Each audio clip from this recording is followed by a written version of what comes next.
On va lancer un deuxième jingle, ça va vous faire arriver.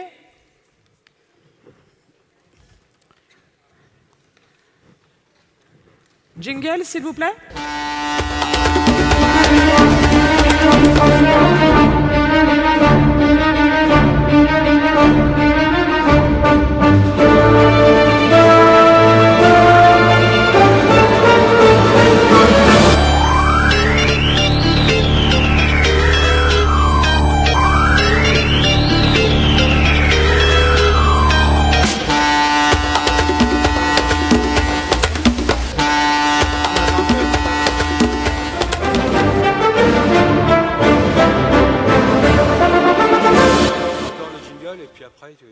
Faut enchaîner.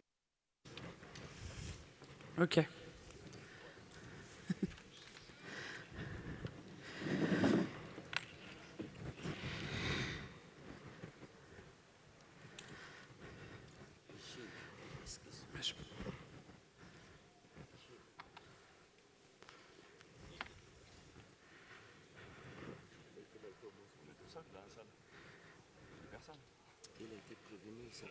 Oui.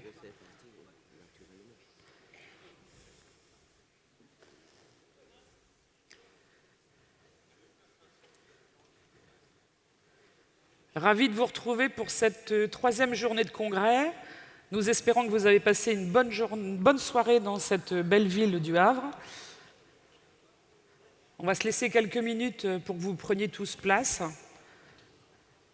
et on pourra débuter nos travaux. Bonjour Véronique.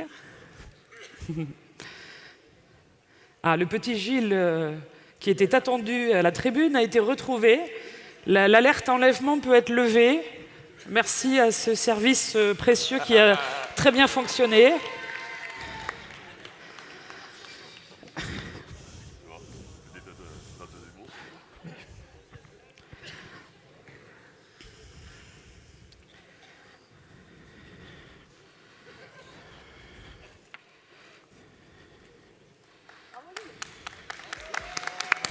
Bravo Gilles.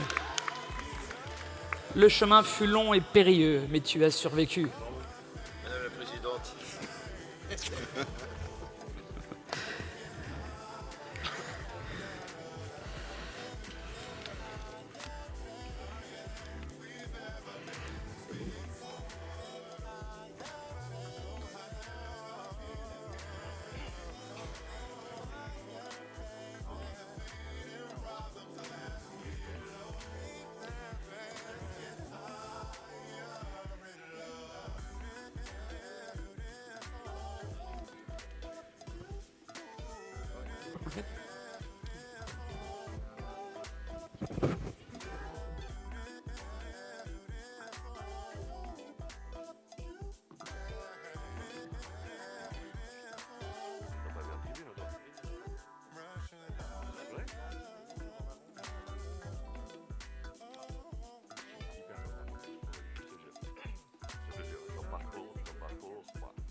Pour Véronique.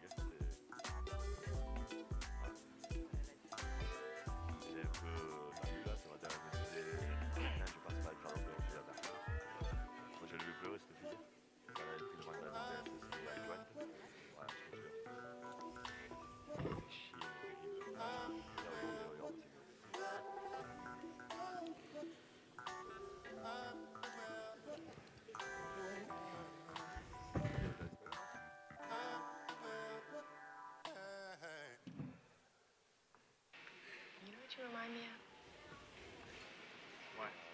Regarde aussi. On va pouvoir lancer le jingle et débuter nos travaux.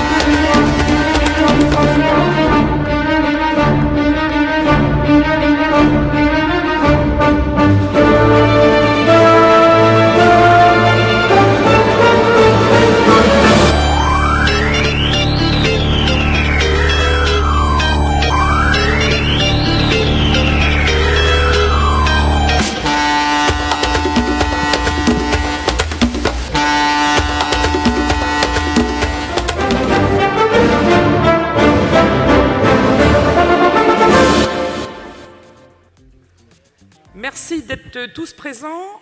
On va débuter cette troisième journée pour notre congrès fédéral et je vais présenter le bureau de séance qui m'entoure. À ma gauche, Max Léandre, Douala Ekoka, mondialement connu sous le nom de Max, membre du bureau fédéral. À sa gauche, Bruno Certa, membre du bureau fédéral.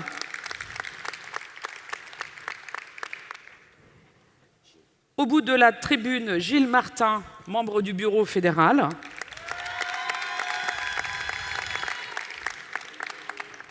À ma droite, il a des fans. À ma droite, Manuel Tena, membre du bureau fédéral. Et à sa droite, Aurélie Flissard, membre de la commission exécutive.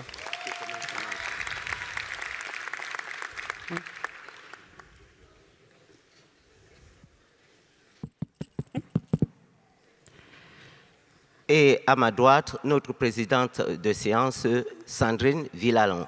On peut applaudir.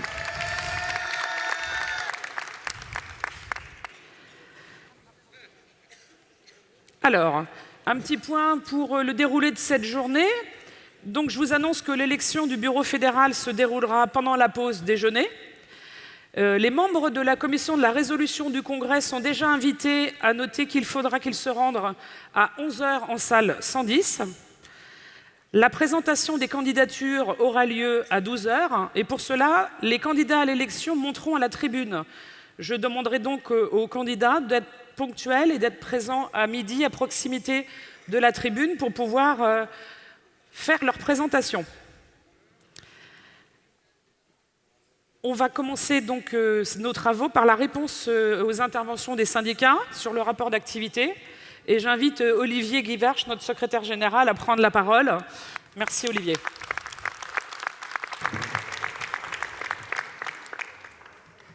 Merci, bonjour à toutes et à tous.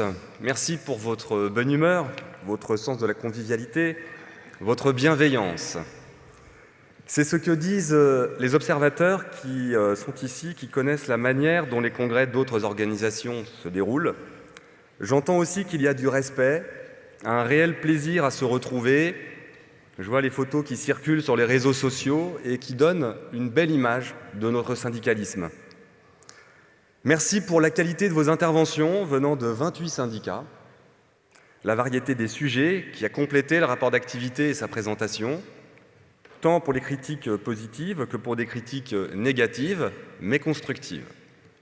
Le respect, la bienveillance, la bonne humeur n'empêchent pas de se parler franchement. La parole est libre à la CFDT, nous ne sommes pas une secte. Il y a du fond depuis 2 jours qui mérite des analyses et des réponses. Autant que faire se peut et de manière la plus synthétique possible pour finir à 9 h 45. C'est promis, Laurent. Nous vous invitons à échanger durant le congrès et après le congrès si des sujets restent en suspens. Alors le premier sujet, c'est le congrès lui-même. Nous avons remarqué que c'est le premier congrès pour beaucoup d'entre vous. On pourrait éclairer la salle et pour ceux qui vivent leur premier congrès, levez la main.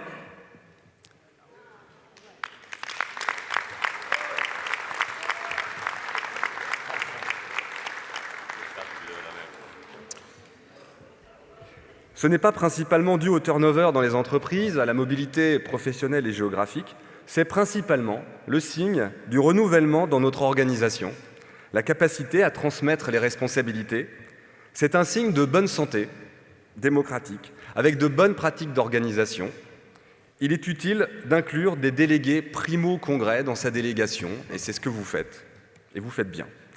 Nous savons que certains délégués prennent des congés et des RTT pour assister au congrès. Qu'ils soient remerciés ici pour leur fort engagement, leur attachement à la vie démocratique fédérale, leur goût pour le relationnel, parce qu'un congrès, c'est également l'opportunité d'étendre son réseau et d'apprendre de ses pairs. Bien sûr, c'est une contrainte qui est la conséquence de la mauvaise acceptation du fait syndical par les employeurs. Il existe peu de conventions collectives qui garantissent du temps pour assister au congrès de nos organisations, et nous le regrettons. Nous savons enfin que ce congrès se tient dans une période qui n'est pas très propice. 4 jours pendant un cycle électoral, le projet de prorogation des mandats ou le projet d'écourter nos mandats a été envisagé, mais il y avait plus d'inconvénients que d'avantages. Pas d'initiative particulière des membres du bureau fédéral. Venant des syndicats non plus, nous n'étions pas prêts en 2022 pour l'organisation d'un congrès qui aurait dû l'organisation se faire en 2021. C'était compliqué encore l'année 2021. Et des collectifs qui seront en élection en 2024, voire en 2025, en cas de prorogation et de contentieux électoraux. Finalement, ça ne sera jamais le bon moment. Le bureau fédéral élu aujourd'hui pourra toujours réfléchir à la durée d'un congrès, 3 jours au lieu de 4 par exemple, et au calendrier à venir. C'est dit, et maintenant, nous vous apportons des éléments de réponse à vos interventions en 2 parties. La première portera sur le revendicatif et la deuxième partie sur l'organisation interne, notre organisation interne. Alors je commence par un sujet, les VSST, les violences sexistes sexuelles au travail. La CFDT a amplifié son travail sur ce sujet et nous accompagnons de plus en plus de victimes de violences sexistes et sexuelles, même si nous avons toujours, bien sûr, à progresser. Et vous avez été plusieurs à en témoigner. Nous sommes confortés dans l'énergie que nous déployons par la bataille contre les violences sexuelles au travail qu'a gagné le syndicat des services des Alpes du Sud après la condamnation de l'ex-directeur du magasin Jardiland pour agression sexuelle et qui reconnaît le manquement de la société sous-traitance NERA à son obligation légale de sécurité et l'annulation du licenciement d'une salariée victime. Le revendicatif CFDT est clair. Vous le faites vivre dans les entreprises, nous ne lâcherons rien et nous serons toujours aux côtés des victimes. La fédération propose des formations VSS, mais je précise que nous avons dû en annuler, faute de participants. Nous vous invitons, toutes les militantes et surtout les militants, qui s'intéressent à ce sujet ou qui devraient s'y intéresser, à s'inscrire via leur espace adhérent à CFDT Pluriel. Les militants engagés dans la promotion de l'égalité réelle entre les femmes et les hommes, au travail et dans la société, y sont également les bienvenus. CFDT Pluriel se veut un réseau de partage, d'écoute, d'entraide, d'information et d'analyse, de paroles libres. Autre sujet, les jeunes. Ce congrès concrétise l'investissement des jeunes qui sont également nombreux dans vos délégations. Le problème des jeunes, ça c'est un vrai problème, c'est qu'ils vieillissent. Et ils finissent par dépasser l'âge fatidique et tant redouté à la CFDT, les 36 ans. Je l'ai vécu il y a 10 ans, c'est très douloureux. On devrait peut-être même créer un groupe pour ça. Et pendant la mandature, le groupe jeune a été sollicité à 3 reprises, que ce soit pour élaborer des projets futurs ou pour débattre autour d'un revendicatif spécifique. Le groupe jeune fédéral a intégré beaucoup de nouveaux militants qui sont non seulement l'avenir, mais aussi et surtout le présent. Ils ont pleinement compris leurs responsabilités puisqu'ils occupent déjà des fonctions au sein des bureaux de syndicats et n'ont pas été intimidés pour intervenir hier et avant-hier devant cette Assemblée. Par ailleurs, la pandémie et la réforme des retraites ont également révélé la précarité de la jeunesse étudiante.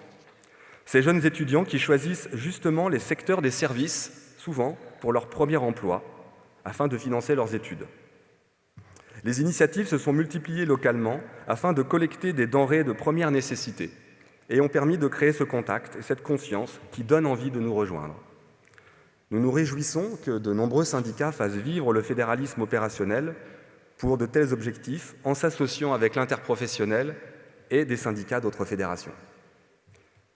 La CFDT Service a étoffé ses revendications et a également essayé de dépoussiérer son image, que ce soit dans le modèle de formation, qui revêt une forme plus ludique et moins formelle, au travers d'événements majeurs comme le Mondial de la coiffure et de la beauté de Paris, où la CFDT Service avait un stand en partenariat avec le SICO, qui permet de toucher ce stand des salariés dont la moyenne d'âge est de 23 ans, et aussi des apprentis, dont les réalités de travail sont souvent difficiles dans un modèle d'entreprise principalement composé de très petites entreprises et souvent couplé avec le modèle économique de la franchise.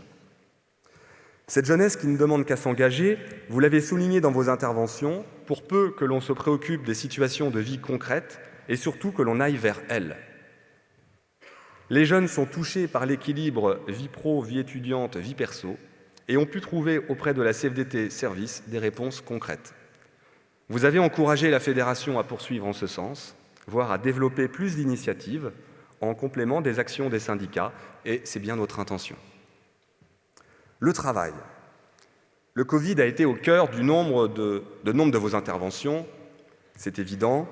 Intensification du travail, manque de protection individuelle pour faire face à une pandémie mortelle, modification des rythmes et organisations du travail, risques psychosociaux accrus. Les travailleurs de nos secteurs ont vécu tout cela et c'est important de le rappeler. La fédération était d'une certaine manière en soutien lorsqu'il fallait négocier les protocoles sanitaires de reprise au ministère du Travail. La vaccination obligatoire a été un sujet difficile syndicalement, car cela relevait de sécurité sanitaire collective et de la relation salarié-employeur, de la relation individuelle. Pendant la pandémie, le rôle essentiel et indispensable des représentants pour trouver des solutions et être force de proposition face à la crise a été démontré. Vous avez dénoncé, souvent à cette occasion, la suppression du CHSCT et de ses prérogatives. Nous aurons l'occasion d'y revenir lors de la présentation de la résolution. Toujours sur la santé au travail, l'amélioration des conditions de travail et la réduction de la pénibilité sont les enjeux sous-jacents à la réforme des retraites. Comme le définit très bien un rapport de France Stratégie, il est question des motifs, dans ce rapport, anticipés, des motifs anticipés de départ en retraite sur 15 métiers pour lesquels il y a un départ précoce de l'emploi, 7 dépendent du champ des services. Le motif principal est lié à des raisons de santé, pas surprenant quand on connaît le taux de sinistralité dans nos secteurs, et ce ne sont pas forcément ceux à qui on pense en premier. Aujourd'hui, les métiers du domicile impactent de manière particulièrement importante la santé des salariés, majoritairement des femmes, qui se voient licenciées pour inaptitude du fait de troubles musculo-squelettiques invalidants. Les professions judiciaires, qui font souvent figure de privilégiés, à tort, ne sont pas en reste, et ce sont les risques psychosociaux qui sont pointés par les militants. Les dérégulations du travail impactent la santé de manière significative, et c'est pourquoi nos revendications portent sur la réintégration des critères de pénibilité. Je les rappelle, posture pénible, vibration, port de charge, exposition aux agents chimiques. Comme le monde du travail est en pleine mutation, la Fédération s'est inscrite pleinement dans les travaux sur les assises du travail, en contribuant à faire connaître les réalités concrètes des travailleurs de notre champ. Que ce soit par des interventions de militants, des témoignages, des détails sur la vie au travail, ou par des productions fédérales. Autre sujet vie au travail, l'ouverture automatisée de magasins alimentaires le dimanche après 13 h. Quels sont les enjeux de ce sujet ? Le contournement de la règle du repos dominical après 13 h, ça c'est le commerce alimentaire, et le respect des dispositions conventionnelles de la convention collective prévention-sécurité, avec le détournement des missions des agents de sécurité. Le périmètre de ce sujet est donc vaste puisqu'il concerne plusieurs conventions collectives du commerce alimentaire, en plus, donc celle des grands magasins avec Monoprix, commerce de détail et de gros à prédominance alimentaire et le commerce alimentaire non spécialisé, la branche prévention-sécurité et puis le dossier transversal vie au travail. La Fédération a publié des informations régulièrement au fur et à mesure des actions menées par des syndicats, en particulier et peut-être même seulement AGMT, la région de Toulouse, 6R34, l'Hérault et le Maine-et-Loire. Le bureau fédéral, ça doit être dit, n'a pas pu définir une politique que la fédération pouvait ensuite porter auprès des syndicats, et je m'en explique. On a des procédures qui sont en cours. Et donc, il est trop tôt pour apporter des informations définitives, mais on peut dire qu'en cas de contentieux, il ressort pour le moment que le périmètre en cas d'ouverture est celui du syndicat local. Le syndicat n'a pas les moyens de l'inspection du travail pour apporter des preuves. L'inspection du travail est mieux équipée pour agir en contrôlant sur place et pour prouver un délit. Le lien avec l'inspection du travail est donc à construire pour envisager un contentieux à son initiative. Les décisions visent le recours à des agents de sécurité employés pour faire le travail habituel des salariés du magasin. La charge de la preuve repose sur l'inspection du travail. En théorie, un magasin alimentaire complètement automatisé a le droit d'ouvrir après 13 heures le dimanche. Et donc, c'est bien la question du travail des salariés qui sont dans le magasin, en sous-traitance. Et donc, à partir du moment où nous aurons des procédures à peu près stables, nous déterminerons la stratégie gagnante et elle sera proposée aux syndicats. Le sujet de l'emploi, maintenant, le constat sur l'emploi est partagé dans toute sa complexité. Dans certaines entreprises et associations, l'emploi est menacé. Vous avez témoigné de pratiques syndicales et j'y reviendrai plus tard. Dans d'autres établissements, il y a une pénurie de main-d'œuvre et les causes sont également connues. Il reste le sujet de l'emploi des seniors qui a été souvent cité dans le cadre de la réforme des retraites, et pour cause. Nous connaissons tous la difficulté pour un senior de conserver son emploi ou d'en retrouver. Je ne reviens pas sur la réforme de l'assurance chômage qui arrive en double peine. Nous constatons aucun esprit de responsabilité, aucun effort des organisations patronales dans toutes les branches de notre champ et également de la part des employeurs dans les entreprises. Pour parler résultats ou avancées sociales à décliner dans les branches et les entreprises, il faudra sans doute attendre la rentrée et l'agenda social autonome entre les syndicats et le patronat. Je passe au sujet de la transition environnementale, qui n'a pas été oubliée, mais vous conviendrez que nous peinons collectivement à en faire un sujet syndical, pour plusieurs raisons, et sans doute la première, qui est due à la qualité du dialogue social dans notre champ professionnel. Quand les premiers niveaux des salaires minimums sont inférieurs au SMIC, nous ne pouvons pas mobiliser massivement sur le climat. Dans un précédent congrès, un syndicat avait dit « On parle de la fin du monde après la fin du mois ». Cependant, il faudra convaincre, car vous avez été plusieurs à affirmer avec justesse que les conséquences de la transition environnementale aggravera les conditions des plus vulnérables, des plus pauvres, sans mesure de justice sociale, sans redistribution des richesses et sans aide ciblée. C'est donc bien là qu'il faut agir. Je passe au secteur associatif, une part de l'économie sociale et solidaire. Le syndicat Mouvement et Associations Île-de-France n'a pas le monopole du cœur. Les salariés de l'économie sociale et solidaire, les salariés du lien, qui travaillent dans le secteur associatif, sont essentiels pour maintenir la cohésion de la société avant, pendant et après le Covid. Nous les avons inclus, évidemment, dans nos appels à plus de reconnaissance pour les salariés essentiels. Le syndicat n'a pas non plus le monopole du secteur associatif à la fédération. C'est un syndicat francilien. Les syndicats services dans les 12 autres régions font adhérer et organisent les salariés du secteur associatif. Ça leur serait utile, d'ailleurs, d'apprendre que sur leur territoire, des adhérents du SMA travaillent pour le Secours populaire, le Secours catholique ou les Restos du Cœur, par exemple. Le SMA nous a parlé de la branche des mouvements et associations. Il faut savoir que cette branche n'existe pas en tant que telle. C'est pour ça que j'ai parlé de secteur, car il n'y a pas de convention collective et donc pas d'interlocuteur patronal structuré. Avec qui négocier pour construire une branche ? La seule branche que nous avons créée et qui a été citée, c'est bien celle des salariés des diocèses catholiques. La fédération anime le collectif national, les adhérents sont répartis dans tous les syndicats. La CFDT pèse 51%, elle a écarté la CFTC. C'est peut-être anecdotique pour certains, mais pour les salariés, c'est du concret. Et c'est le résultat d'une action syndicale menée en bonne intelligence entre les syndicats et leurs fédérations. Si des conventions collectives d'autres fédérations étendent leur champ et intègrent des activités exercées par des associations, tant mieux pour les salariés, ils y gagneront des droits. Mais vous aurez compris que le dialogue est difficile avec un syndicat qui ne collabore pas avec les syndicats services de sa propre région et qui n'invite pas sa fédération à son congrès. Et non l'inverse.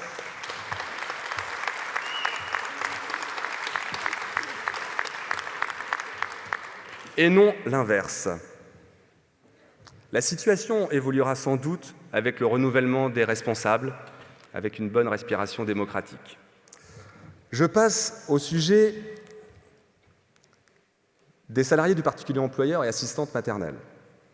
Les syndicats qui se sont inscrits dans la démarche d'organiser des rencontres spécifiques avec les salariés du particulier employeur et assistantes maternelles font tous le même constat.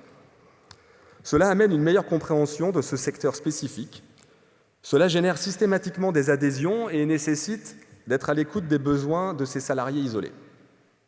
Cela donne envie de multiplier ces rencontres tant les salariés expriment leur reconnaissance. Ille-et-Vilaine, Côte d'Opale, Basse-Normandie et d'autres encore, je ne peux pas tous les citer, sont entrés dans la démarche fédérale de mobilisation autour de l'entrée en vigueur de la nouvelle convention collective nationale, SPID, qui concerne environ 1,4 million de salariés. Il a là un très fort potentiel de développement, peu de concurrence. Cette convention collective fait partie des branches prioritaires de la fédération, car les enjeux sont nombreux. Avec d'autres structures CFDT, nous avons encouragé l'activation d'un comité de filière petite enfance. Pendant la mandature, la CFDT Service a aussi été à pied d'œuvre pour permettre l'acquisition de nouveaux droits pour ses salariés. La fédération continuera son investissement dans ce secteur où les enjeux de renouvellement générationnel sont centraux. Un mot très court sur les très petites entreprises et le scrutin, donc TPE-SPE, salariés de particulier employeur. Je ne vais pas revenir sur les constats d'avant-hier à propos du mode de scrutin qui ne relève finalement pas de notre compétence, mais nous avons fait connaître les problèmes. Nous avons des exemples, malgré tout, de syndicats qui sont allés à la rencontre des salariés. Cette campagne électorale a permis de prendre contact, d'informer, de conserver un lien qui permettra parfois de franchir le cap de l'adhésion, ou encore, en cas de changement d'activité dans une plus grande entreprise, de donner envie de s'engager plus. Nous retenons aussi l'exemple à Tours de la boutique éphémère qui permet de nous faire connaître et d'entrer en contact. Je passe à un autre sujet, la solidarité internationale. C'était très important d'entendre vos témoignages de solidarité envers les Ukrainiens et envers tous ceux qui souffrent de la guerre, envers toutes les travailleuses et tous les travailleurs dont les droits élémentaires sont bafoués. Nous entendrons tout à l'heure notre invité, Oliver Rottig, le représentant de la Fédération syndicale internationale unie, à laquelle la fédération est affiliée. D'ailleurs, nous sommes affiliés à 3 fédérations syndicales internationales, Industrial, pour l'industrie textile principalement, UNI, pour tout ce qui est services, et UITA, pour tout ce qui est restauration et tourisme. Et chacune a une émanation européenne. Cette solidarité est active. Et la réalité de nos secteurs ne peut que nous rendre encore plus solidaires et ouverts au monde. La diversité dans cette salle et dans nos entreprises ne peut que nous amener à nous opposer au Rassemblement national. Tout ce que nous nous sommes dit depuis 2 jours, et nos propos encore ce matin, sont en contradiction avec le programme du Rassemblement national, avec son histoire, avec ses mauvais préjugés et ses idéaux. La mise en œuvre de son programme apportera de la division, de la haine, de la violence, de l'injustice, de la pauvreté, de l'exclusion et la perte de nos droits, dont les droits syndicaux, nos droits à organiser les salariés et à négocier. Le Rassemblement national est un danger pour notre démocratie, pour la société que nous voulons transformer, pour les plus faibles et les plus vulnérables, pour les minorités et pour le syndicalisme. Toutes les initiatives visant à faire reculer le vote RN sont bonnes. Et hier après-midi, la séquence, c'était aussi une façon d'y participer. J'en viens à la deuxième partie, notre organisation interne. Alors vous avez été nombreux à remercier les permanents fédéraux, en particulier les permanents fédéraux régionaux, et d'une certaine manière, c'est rassurant. Ce sont les permanents fédéraux qui sont en proximité, le plus en proximité avec les syndicats. Vous avez également fait état de défaillances, et nous les prenons au sérieux. Notre organisation est perfectible, mais nos moyens sont limités. Il faut bien comprendre que la tâche est immense quand on arrive à la fédération. Pour superviser la négociation de plus de 70 conventions collectives nationales, pour accompagner presque 1000 collectifs, en fait on a du mal à les compter, et pour mettre en réseau 82 syndicats, pour former des milliers de militants, pour bien informer et communiquer, pour avoir de l'expertise juridique aidés par du personnel administratif et technique dévoué. Je voudrais le rappeler, on n'en parle pas assez du personnel administratif et technique qui est là à nos côtés. Vous pouvez les applaudir.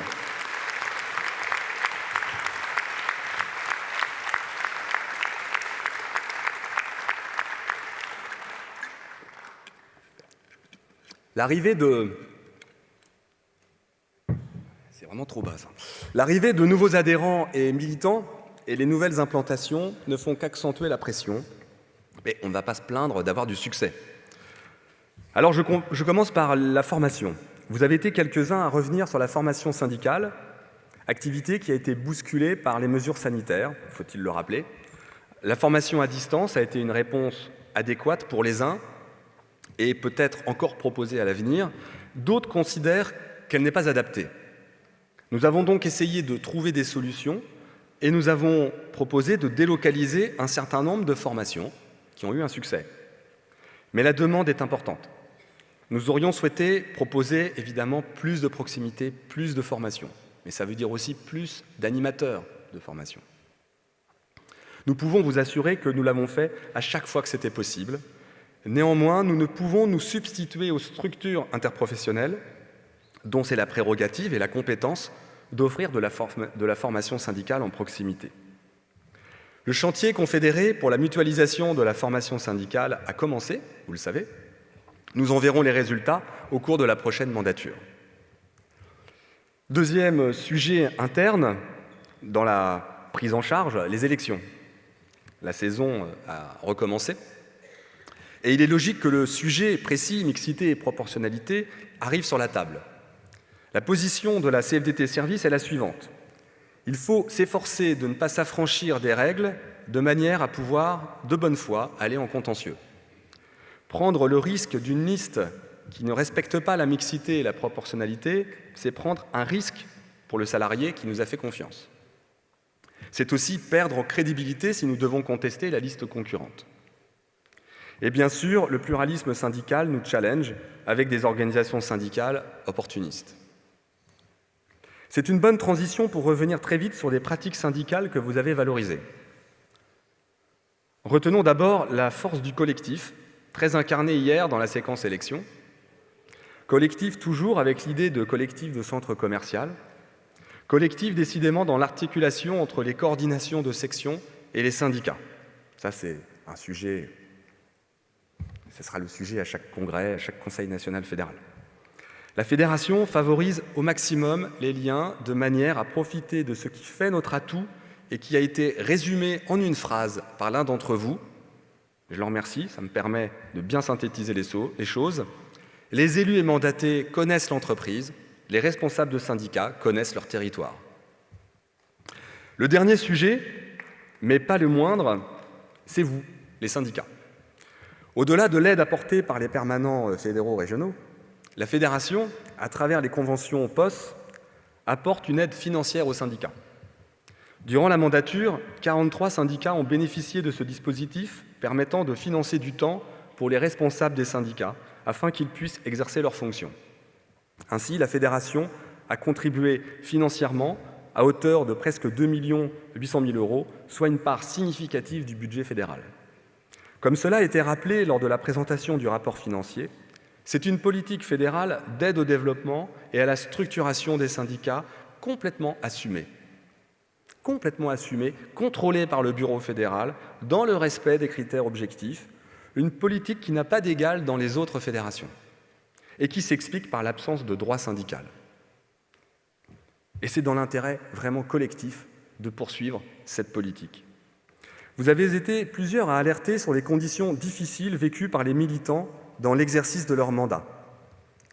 La mandature a été éprouvante pour nous tous et nous toutes. Nous avons entendu l'année dernière au CNF, au Conseil national fédéral d'Angers, l'expression d'un besoin de plus se rencontrer, de plus se voir en vrai. Nous le redisons ici, il a fallu faire des choix compte tenu des contraintes extérieures et des événements imprévus qui pesaient sur nous. Au premier semestre 2023, les CORES ont repris essentiellement pour la préparation du congrès et la participation des syndicats à ce congrès. Nul doute que si nous ne revivons pas des événements extraordinaires, nous pourrons à nouveau organiser des réunions de secrétaires généraux de syndicats et des CORES. Moi, je peux faire des promesses, parce que de toute façon...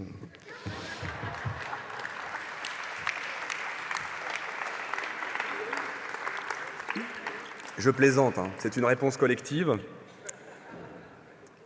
Et si je peux tenir aussi longtemps, c'est parce que mes collègues ont tout simplement contribué, et donc c'est finalement eux qui s'engagent. Quant au fonctionnement au quotidien d'un syndicat, certaines interventions ont en quelque sorte répondu à d'autres. La mutualisation des moyens administratifs est pratiquée dans certaines régions, et à chaque fois, les exécutifs s'en félicitent.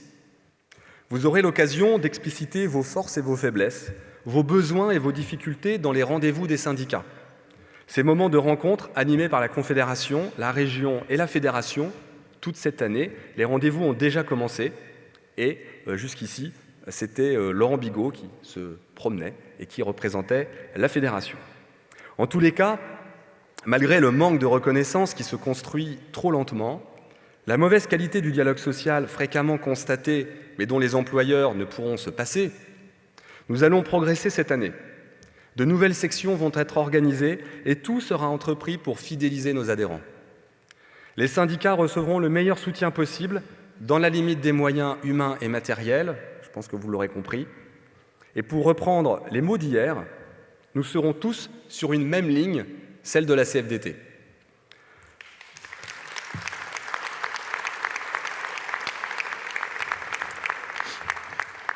Il me reste quelques minutes, finalement.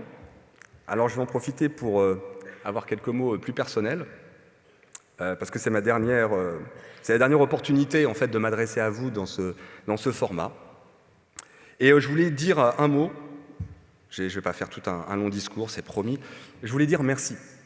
Et je passe beaucoup de temps en ce moment à dire merci, et c'est très sincère, et ça fait du bien de dire merci quand on a beaucoup reçu.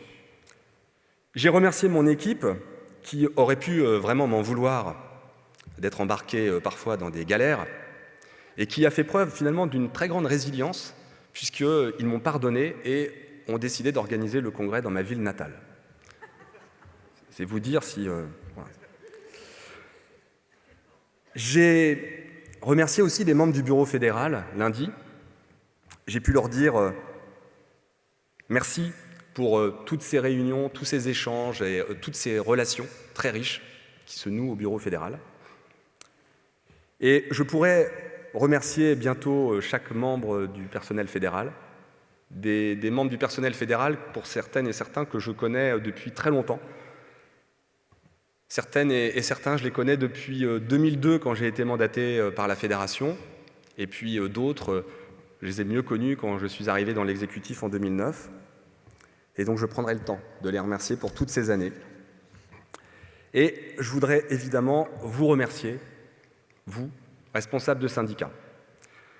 Alors, je ne vais pas faire de grands discours, hein. J'ai 2 lignes, parce que je ne voulais pas vous donner de conseils. En fait, je ne me considère pas encore assez vieux pour ça. Et puis, je pense que j'ai encore beaucoup à apprendre. Et c'est un peu ça qui résume l'exercice d'un mandat à la CFDT. On donne beaucoup, c'est vrai, avec plus ou moins de reconnaissance. On donne beaucoup, mais on reçoit beaucoup plus. Et je vous encourage, c'est le seul mot que je voulais vous dire, je vous encourage à poursuivre dans les voies qui ont été tracées par nos prédécesseurs, et certains qui sont ici, qui étaient en responsabilité dans les années 70. Et pourquoi pas... Ils sont là-bas. Ils sont là-bas. Voilà, allez les voir. C'est les anciens. Ils ont été invités et c'est une tradition que nous souhaitons maintenir pour les congrès suivants. Ça me permettrait d'être invité aussi. Et donc je vous invite à poursuivre dans cette voie pour devenir la première fédération de la CFDT.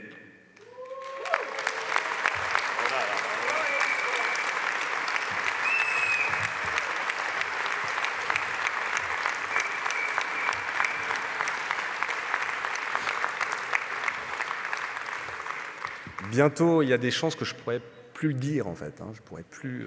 Donc c'est pour ça que là, j'en profite. Là, je suis encore assez libre dans mon mandat de secrétaire général. Donc, vous pouvez devenir la première fédération de la CFDT. Mais ça ne veut pas dire que les autres fédérations ne doivent pas se développer, faire des adhésions, etc. Mais vous pouvez faire plus et vous pouvez devenir la première fédération de la CFDT. C'était des mots d'encouragement et vraiment un grand merci pour toutes ces années. Et finalement, je ne vais pas très loin, donc on se reverra.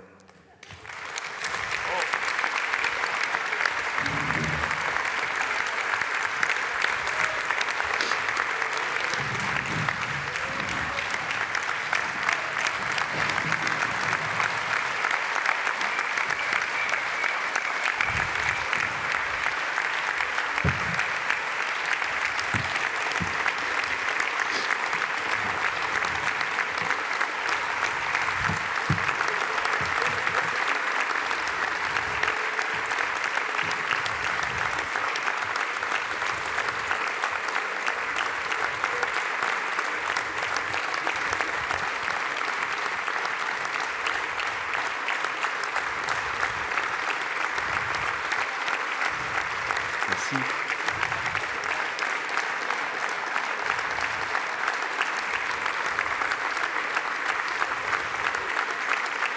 Merci. Merci beaucoup. Un dernier mot, je vous invite aussi à voter pour le rapport d'activité. Merci beaucoup Olivier pour cette réponse à nos interventions. Et oui, on va se revoir avec plaisir, puisqu'on est tous contents que tu restes dans la maison CFDT et on se croisera bien évidemment. Vous l'avez compris, on va pouvoir passer au vote sur le rapport d'activité. Je vous rappelle que c'est un vote électronique, comme hier, et j'appelle les porteurs de mandat à se munir de leur smartphone ou de leur tablette et à se connecter. Je demande aussi aux scrutateurs de se mettre en place.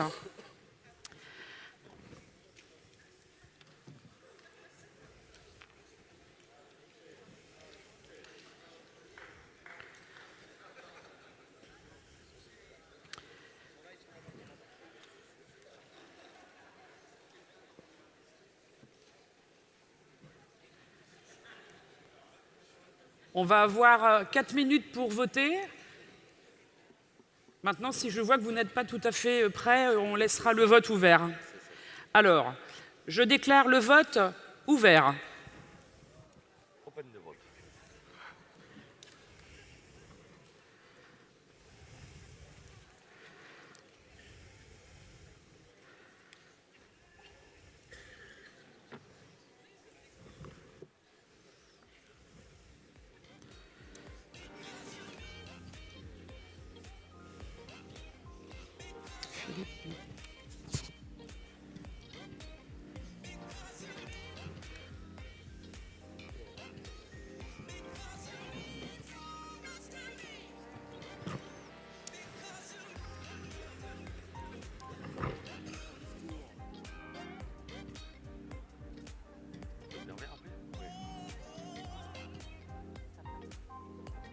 Oui, sur les...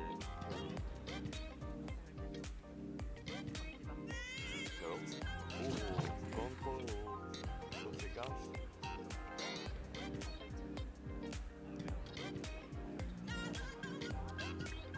Ah. Oui, mais ça peut être lamentable pour les candidatures, non?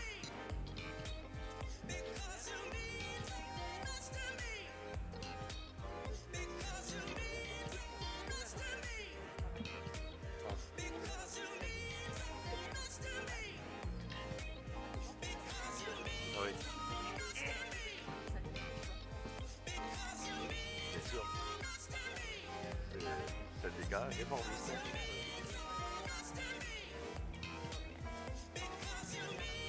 Moi, je travaille un vendredi sur deux et je peux te dire que c'est hyper agréable d'avoir un vendredi, un samedi, un dimanche. Ça te permet de faire ta paperasse, la banque, ton tout-bib, tes affaires, faire les courses.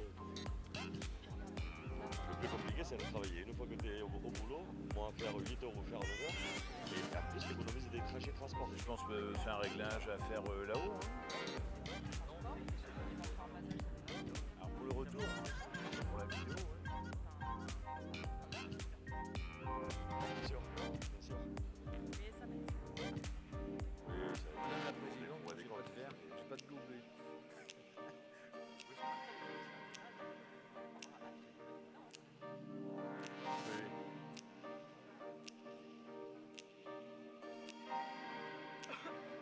Le vote est presque fermé.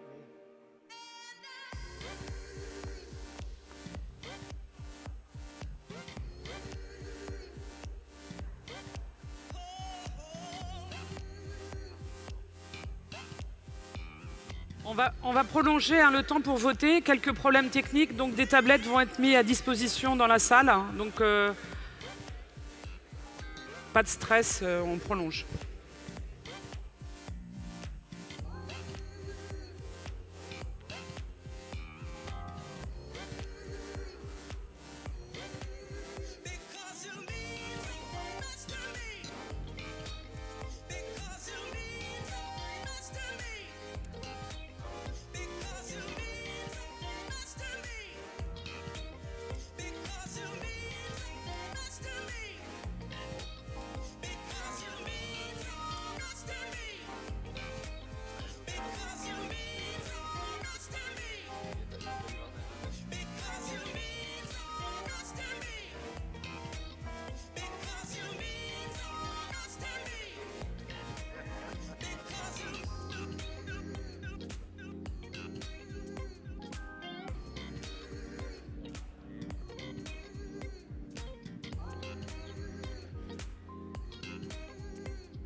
On approche de la fin du vote. Est-ce qu'il y a des porteurs de mandat qui rencontrent des difficultés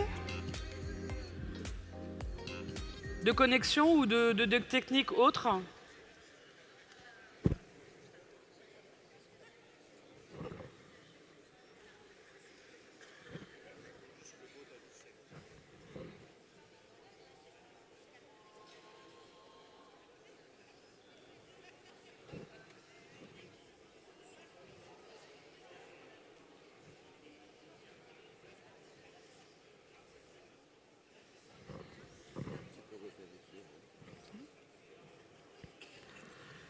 Je déclare le vote fermé.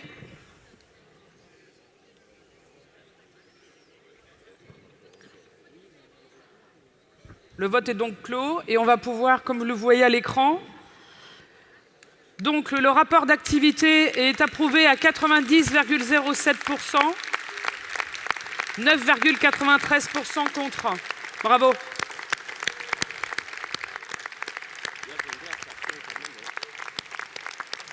Merci pour ce vote de confiance. Je vais vous présenter les invités que nous avons accueillis pour la journée. Nous avons avec nous Doudou Konaté, qui est ancien secrétaire fédéral de la fédération, bien évidemment, bien connu de nombre d'entre nous. Bonjour.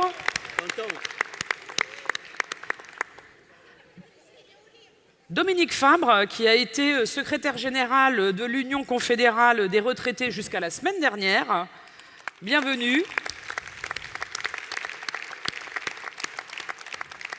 Et Jérôme Chemin, de la CFDT Cadre.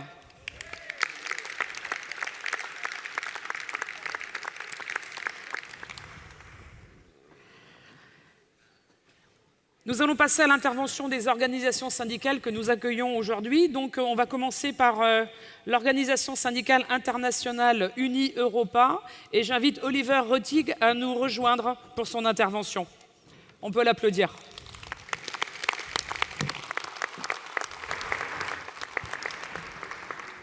Bonjour et déjà, mes excuses pour mon français, c'est très mauvais.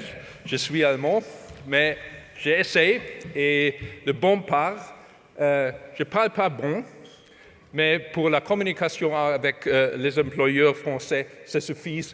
Et le point de syndicat, ça marche avec eux.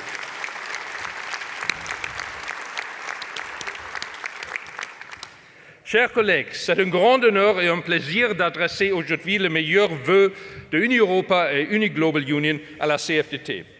Tout d'abord, un grand merci à vous pour votre contribution à Uni-Europa, le syndicat européen des travailleurs de service. Vous êtes un pilier de notre travail. Je tiens à remercier en particulier votre secrétaire général Olivier. Je suis fier de vous avoir rejoint le 1er mai pour votre grande manifestation à Paris.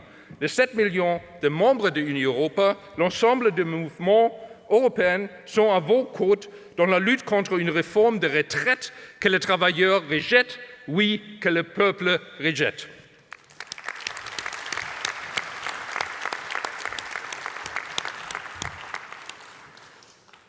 C'est la démocratie qui est remise en question. Les citoyens, les travailleurs doivent avoir leur mot à dire.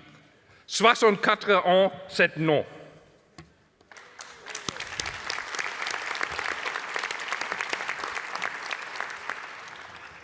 Je suis heureuse que dans cette manifestation et mon travail à la CES, la Confédération européenne des syndicats, j'ai l'opportunité de collaborer avec Laurent Berger, le général secrétaire de CFDT, mais aussi l'ancien président de le CES. C'est un grand travail ensemble, c'est un grand travail pour Europe. Mais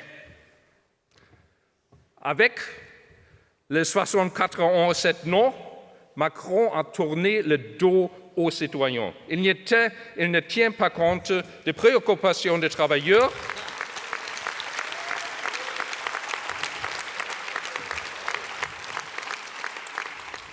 Il ne tient pas compte des préoccupations des travailleurs et impose sa propre politique sans discussion au Parlement et sans les syndicats. Les résultats est la montée des populistes de droite. Leur menace est présente. Les ennemis de la démocratie s'en prennent au siège des syndicats comme on l'a vu en Italie en 2021. Il y a un siècle d'actions comme cela et tient le début de la prise de pouvoir de Mussolini et de 2 décennies de fascisme.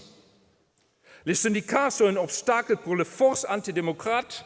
Il suffit de regarder la Tunisie aujourd'hui.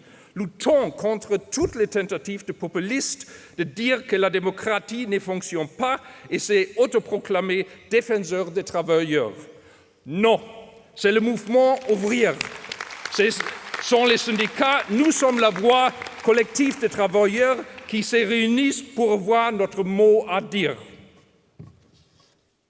Notre arme la plus puissante pour maintenir la démocratie est la négociation collective. La démocratie au travail et la démocratie dans la société sont les 2 faces d'une même médaille. La négociation collective est l'antidote au populisme. La négociation collective fait que la vie professionnelle permette aux travailleurs et à leurs familles de vivre dans la dignité.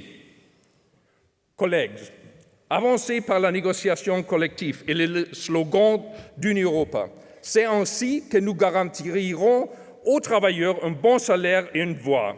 Les syndicats doivent viser à renforcer la négociation collective.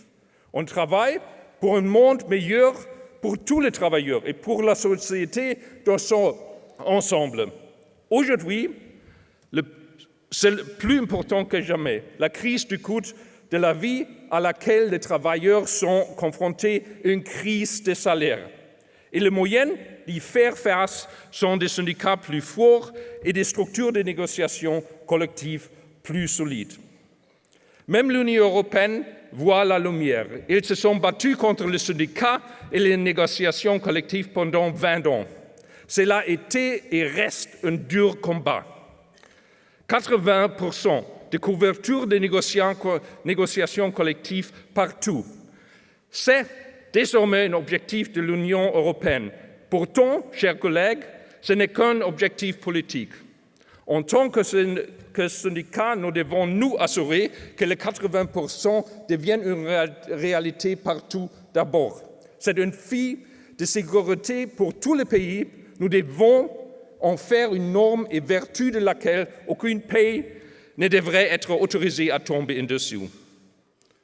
Dans une Europe de plus en plus intégrée, les syndicats de toute l'Europe doivent s'unir, se soutenir mutuellement pour s'attaquer aux facteurs extérieurs à leur pays respectifs qui ont un impact sur eux et sur leur capacité à négociation collective. Pour une Europe, nos 3 stratégies au niveau européen sont tout d'abord lutter pour un cadre juridique et politique européen qui favorise la négociation collective. Deuxièmement, pousser les employeurs européens, en particulier les entreprises multinationales, à s'engager partout dans la négociation collective.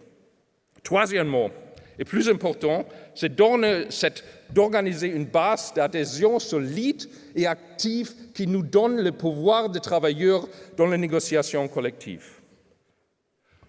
Nous ne garantirons qu'une couverture significative de 40-20% des négociations collectives dans toute l'Europe que si on sert ensemble, si la négociation collective sectorielle devient la norme et si les travailleurs des services sont correctement couverts. Dans beaucoup de pays de l'Europe, ce n'est pas le cas. Et enfin, nous attendrons les 80% lorsque l'Union européenne et les gouvernements ne resteront pas les bras croisés, mais tireront parti de leur pouvoir. L'argent public doit aller aux entreprises qui respectent les travailleurs. L'argent public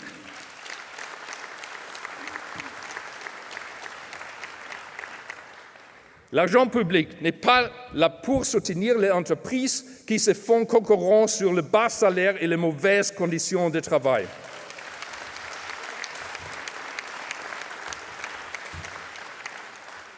Notre campagne de l'Union européenne est pas de contrat public sans convention collective.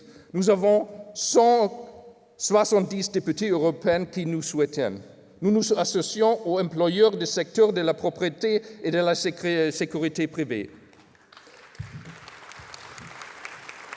Gouvernements et collectivités locales veulent aller dans le même sens. Pourtant, la Commission européenne ne comprend pas le message. Poussons ensemble, faisons un jeu pour les élections européennes de l'année prochaine.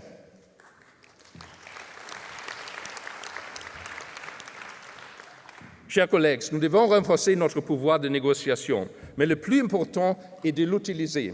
Les collectifs des avaliers travaillons ensemble au sein de l'Union européenne. Laissez-moi vous donner 2 exemples. Dans le domaine de la sécurité privée, CFDT Services joue un rôle clé dans notre travail sur les pénuries de main-d'œuvre et de turnover élevés. Même s'ils voient le problème, les employeurs ne sont pas vraiment au courant du message. Nous devons donc répéter haut et fort, l'emploi doit être plus attrayant et mieux rémunéré.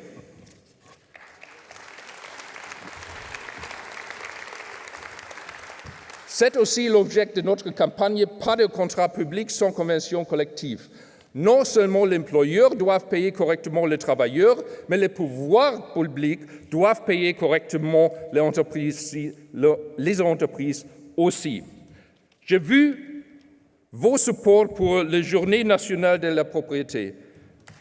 Un grand merci de nous, de toute l'Union européenne, mais c'est notre lutte tous ensemble. Deuxièmement, Amazon. C'est le grand défi pour notre secteur du commerce, en fait pour bon nombre de nos secteurs. La CFDT est à la pointe de la lutte d'union contre les pratiques antisyndicales d'Amazon. Vous avez été parmi les premiers à amener Amazon à la table de négociation. Amazon incarnait tous les risques et défis auxquels les travailleurs sont confrontés au ces siècles. Questions algorithmiques, précarisation, antisyndicalisme, modèle économique contre le travailleur. Lors du Black Friday de l'année dernière, les syndicats se sont réunis pour la première grève internationale contre Amazon dans le monde entier. Faisons Amazon payer.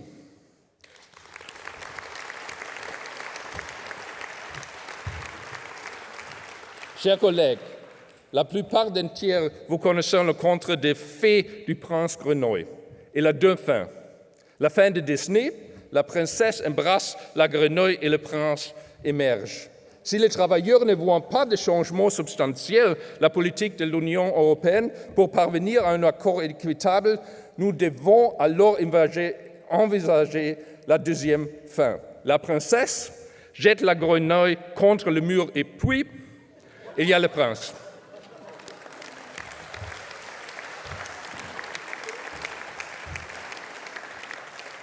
Avec vos protestations sur 64 ans, cette note vous montre comment fonctionne cette méthode en France. Collègues, se battre pour des droits syndicaux, c'est bien. Se battre avec le pouvoir syndical, c'est mieux. C'est faire la différence. Nous ne voulons pas seulement une voix, nous voulons avoir notre mot à dire. Avancez par la négociation collective. Je vous souhaite un grand et fructueux congrès. Comme il le dit votre résolution de congrès, laissons nos rêver, c'est nos futurs réels. Merci.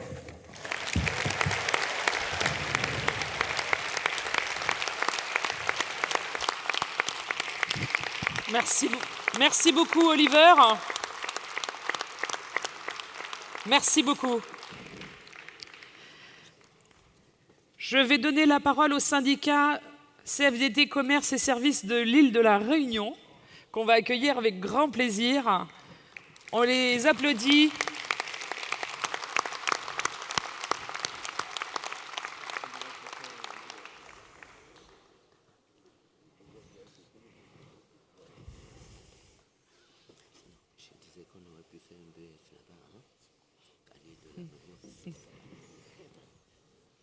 Bienvenue, merci.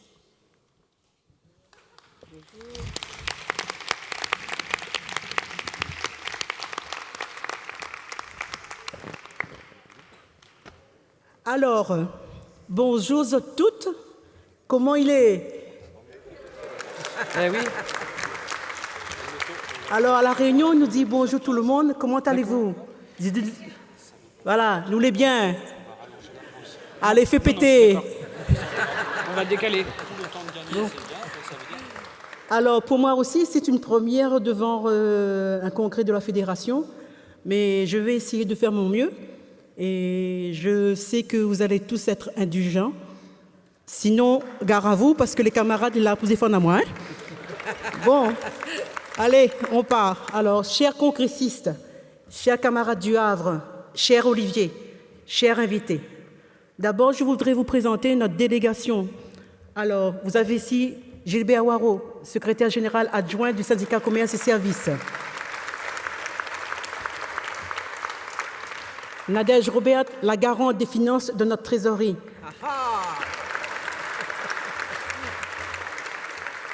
Jean Técher, dit le comédien, notre référent en charge de l'immobilier. Eh bien, moi-même, hein, secrétaire général nouvellement élu en 2022.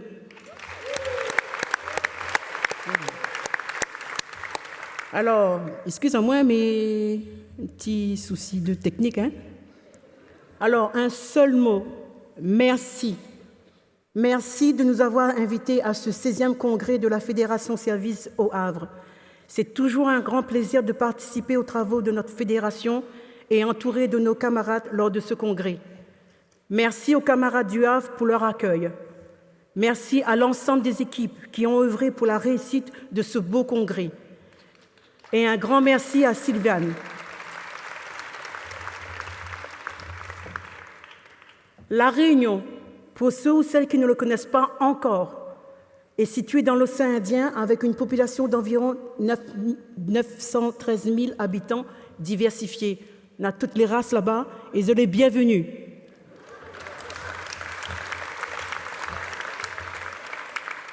Alors, nos principaux atouts touristiques sont le volcan du Piton de la Fournaise, nos ballages situés dans l'ouest, et qu'on n'entend pas parler de requins parce que généralement, ce sont vous qui allez dans la mer pour être mangés.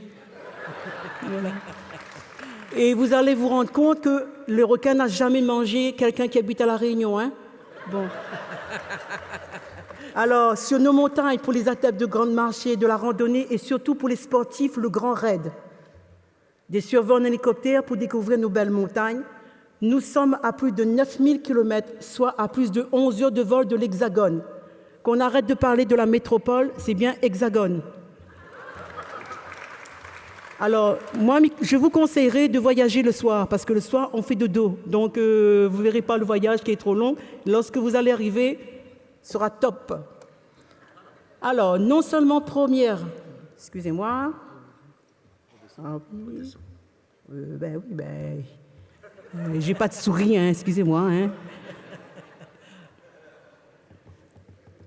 Voilà. Alors, non, pas bon du tout, là, ça fait là.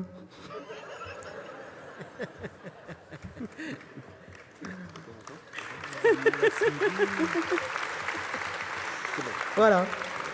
Ah ben, sur le plan syndical, la CFD Réunion est la première organisation syndicale sur l'île avec plus de 16 400 adhérents répartis en 14 syndicats professionnels. Alors, non seulement première organisation syndicale, mais aussi la première au Conseil des prud'hommes.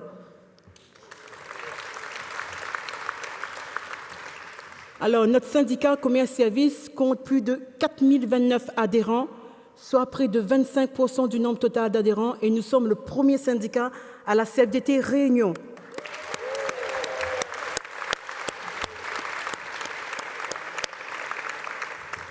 Alors, comme toutes les interventions faites par les différents syndicats de la France hexagonale, le fait marquant qui a freiné notre agenda et bousculé notre programme fut la crise sanitaire de 2020, alors que nous sortions d'un congrès en 2019. Nous n'avons pas pu réaliser certaines de nos résolutions, mais durant cette période, nous avons dû batailler afin que les règles sanitaires soient respectées dans les entreprises dites essentielles, surtout dans le secteur de la grande distribution, où nous sommes ouverts du lundi au dimanche. En 2022, j'ai pris la fonction de secrétaire général du syndicat Commerce et Services en remplacement de M. Joël Dallot, qui est devenu secrétaire général de la CFDT Réunion.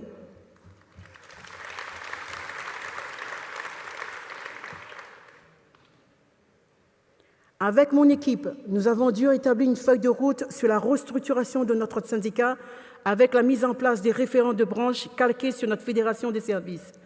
Aujourd'hui, chaque salarié peut se référer à un responsable en charge de sa propre branche d'activité. À cela s'ajoute, contrairement à certains syndicats, de l'absence de permanent. Nous intervenons dans notre syndicat sur nos heures de délégation, voire même pour certains d'entre nous sur nos jours de congé. La majorité de nos responsables au sein de notre syndicat sont salariés d'une entreprise.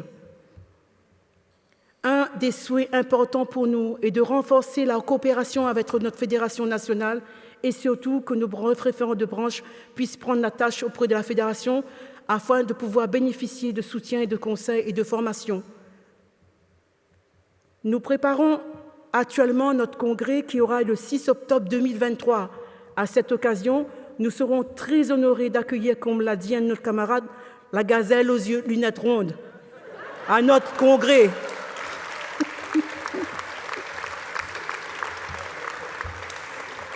Voire une délégation de la Fédération Service. Enfin, nous tenons à remercier très chaleureusement les personnes qui nous ont accompagnés, bien que nous nous trouvions à des milliers de kilomètres. Un grand merci à Gérard Lopez, qui nous a pris sous ses ailes et nous a épaulés dans la structuration de notre syndicat et profite d'une retraite bien méritée. Merci beaucoup à lui. À ce sujet, une demande spéciale à la nouvelle secrétaire générale de la Fédération Service, avoir un responsable en charge des dom-toms. Parce que lorsqu'on vient là en France, ben c'est difficile. Donc on a souvent affaire au personnel et maintes fois les camarades sont passés, ben vous êtes pris dans vos voilà. Donc Sigay, alors un nouvel secrétaire, Sigay en a nous un petit responsable en charge des dom-toms.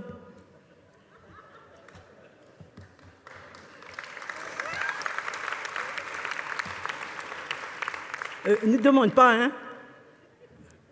C'est, entre guillemets, hein, un ordre.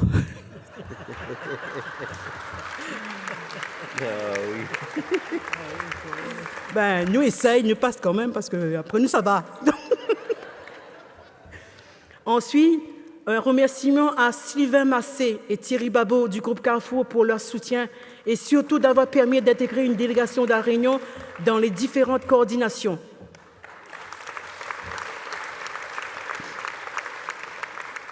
Mais que dire après tout ce que les syndicats ont dit?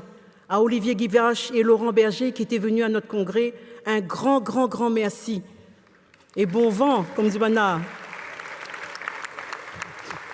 Et enfin, un grand merci à vous tous, vous les défenseurs des salariés qui portent fièrement les couleurs de la CFDT. Ensuite, je dirais, gardons à l'esprit que la CFDT est une grande famille avec des hauts et des bas, que nos responsables doivent en toute décision consulter la base. Ceux et celles qui travaillent œuvrent pour défendre les intérêts des conditions de travail des salariés, des grandes entreprises avec les salariés. Et nous devons toujours penser au collectif et non à l'individualiste.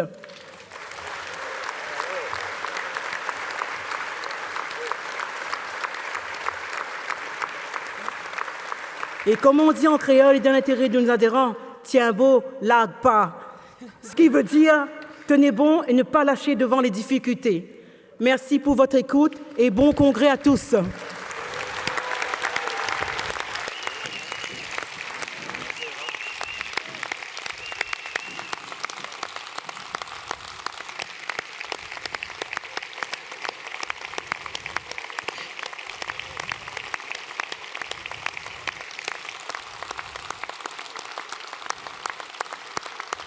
Merci beaucoup.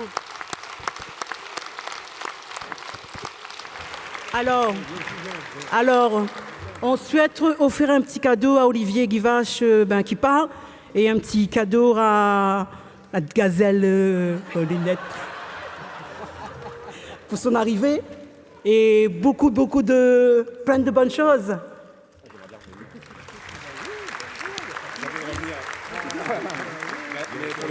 Pour les vacances.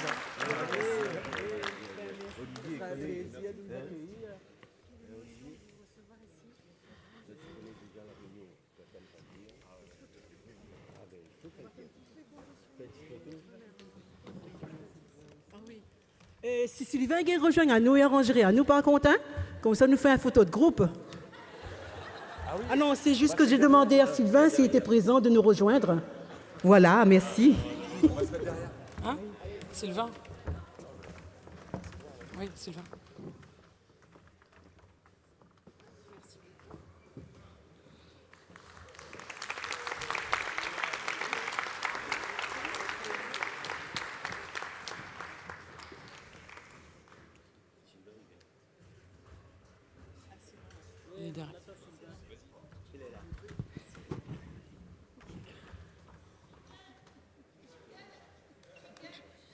Allez, on envoie un jingle.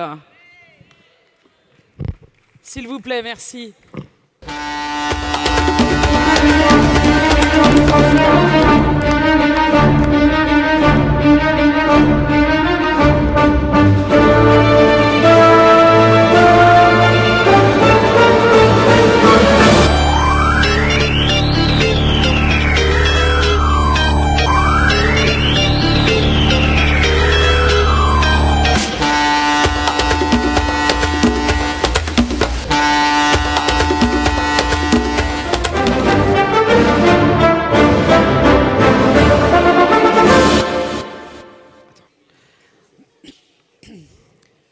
Merci beaucoup pour ces interventions toujours très enrichissantes et rafraîchissantes. Vous nous baignez de bonheur avec votre venue. Merci à Oliver qui nous donne toute cette force.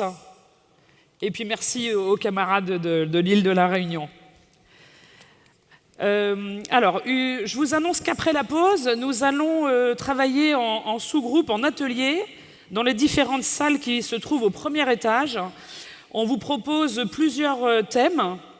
Rencontrer un nouvel adhérent sera le premier thème. Organiser une première réunion de nouveaux adhérents. Suivre dans la durée les adhérents. Donc, je vais pouvoir ensuite inviter les délégués à se répartir après la pause, à 10h45, dans ces différents ateliers. Pour le déroulement des ateliers, on va utiliser, comme on l'a fait hier, l'application Kahoot. Alors on a pu voir que certains l'avaient déjà installée, mais sinon, je vous invite à pouvoir la télécharger. Et puis, on aura, comme hier, un QR code qui nous permettra de nous connecter. Et vous pourrez participer aux différents ateliers qui vous trouverez dans les salles au premier étage.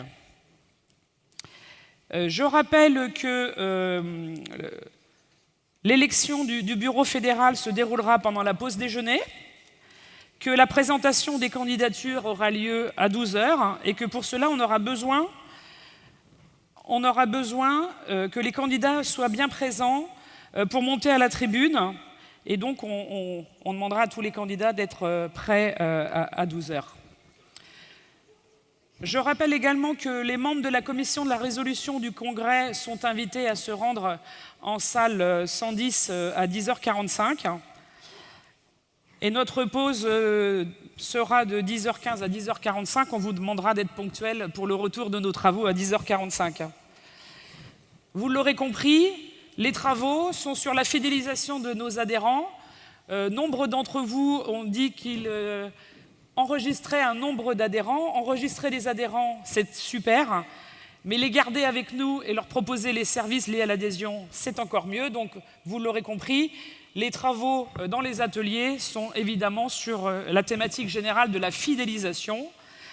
Donc, je vais vous inviter à partir en pause. Après votre pause, 10h45, vous allez dans les ateliers au premier étage et on se retrouve tout à l'heure après la pause à 10h45. Merci beaucoup. Jingle, s'il vous plaît.